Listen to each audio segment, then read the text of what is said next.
kubu Anies dan Ganjar minta MK diskualifikasi Prabowo Gibran. Yusril, ini aneh, sikap yang inkonsisten. Jakarta, Kompas.com. Wakil Dewan Pengarah Tim Kampanye Nasional TKN Prabowo Subianto Gibran Raka Buming Raka, Yusril Eza Mahendra, mengatakan permintaan kubu Anies Baswedan Muhaimin Iskandar dan Ganjar Pranowo Mahfud MD ke Mahkamah Konstitusi atau MK untuk mendiskualifikasi Prabowo Gibran adalah suatu keanehan. Sebab menurut dia, kedua kubu tersebut baru meminta Prabowo Gibran didiskualifikasi setelah pemilihan presiden atau Pilpres 2024 selesai digelar, di mana Anies dan Ganjar kalah.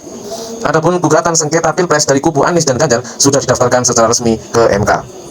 Awalnya, Yusril mengatakan bahwa TKN Prabowo Gibran akan menjawab secara resmi semua yang didalihkan pemohon, baik kubu Anies Muhaimin maupun Ganjar Mahfud di persidangan. Kami siap saja menyusun argumentasi hukum untuk mematahkan argumen yang dikemukakan oleh kedua pemohon. Tidak perlu ada kekhawatiran mengenai hal itu, ujar Yusril saat dimintai konfirmasi Minggu 24 Maret 2024. Yusril menjelaskan bahwa secara umum pihaknya dapat mengungkit putusan MK nomor 90 PUU XX1 tahun 2023 sebagai dasar pencalonan Gibran menjadi calon wakil presiden atau cawapres. Putusan MK itu membolehkan seseorang dicalonkan sebagai presiden dan atau wakil presiden di bawah usia 40 tahun sepanjang pernah atau sedang menjabat dalam jabatan yang dipilih melalui pemilu, termasuk pemilihan kepala daerah atau pilkada. Kalau Pak Gibran yang maju didasarkan atas putusan MK dan minta MK mendiskualifikasi, maka kedua pemohon sebenarnya tidak berhadapan dengan termohon, KPU, dan kami sebagai pihak terkait. Mereka berhadapan dengan MK sendiri. Nanti kita akan lihat bagaimana MK menyikapi permohonan ini, kata Yusril. Kemudian, Ketua Umum Partai Bulan Bintang atau PBB ini mengingatkan bahwa pendaftaran Gibran sebagai cawapres Prabowo sudah lama selesai.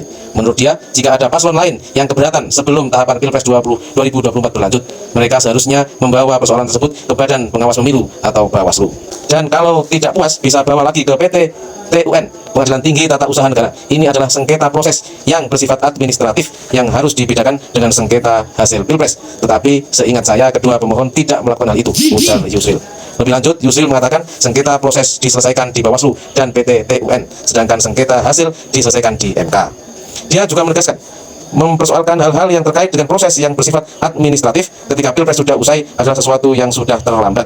Apalagi kenyataannya paslon 1 dan 3 juga ikut dalam konstentasi Pilpres bersama-sama dengan Pak Gibran sebagai cawapres, namun setelah kalah malah minta MK mendiskualifikasi Pak Gibran. Ini suatu keanehan, suatu sikap yang inkonsisten sebenarnya, kata Yusril.